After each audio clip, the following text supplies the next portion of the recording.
Hello everyone. There's certainly some stories that are worth telling, and this is one of them. A story of a woman who showed resilience and belief in a case of little hope. We got a phone call on a Tuesday night about 10 p.m. about a 45-year-old woman in Enugu who had a wake-up stroke at about 4:30 a.m. that morning. She had completely lost the use of her left arm and her left leg with slurring of her speech. A CT scan had been done in Enugu about 1:30 p.m. that afternoon and sent to us. This showed no evidence of a large stroke, suspicion of a blocked blood vessel within the brain. Following review, that already been about 18 hours since the stroke. I must admit, I had no optimism. I told the family, unless you could get to Lagos immediately via an air ambulance, there was really no hope of doing anything. I was very clear. A flight tomorrow morning was not an option as it would be too late. Well, I woke up about 7:30 a.m. the next morning to a phone call.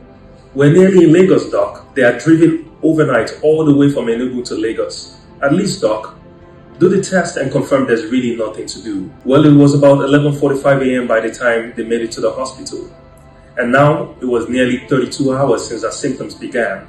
And at this point, she was completely paralyzed on the left side. This one you can How about the hand? Raise the hand. How about the leg? You can, this leg, you can. This hand. Okay. Well, we did a CT scan and a CT angiogram of the brain, and what do you know? There was hope.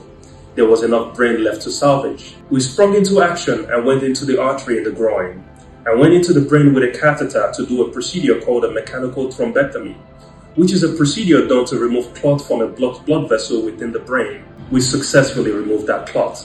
And by the next morning, she went from left-sided paralysis to moving the left side of her body and on the way to recovery, and doing even much better now with rehabilitation. Move this leg now. Okay, how about the hand? Okay. The most amazing part of this story is the resilience both she and her family showed driving through the night from Enugu to Lagos. Note, in most cases, we cannot offer a procedure or treat a patient with a stroke when it's been over 12 hours, and in some cases up to 24 hours. In this case, we extended the window to 32 hours and changed the trajectory of a 45-year-old woman who would have lived a life of left-sided paralysis and an inability to walk. It is critically important that we recognize the symptoms of a stroke early and seek care at a comprehensive stroke center as soon as possible, as time is brain.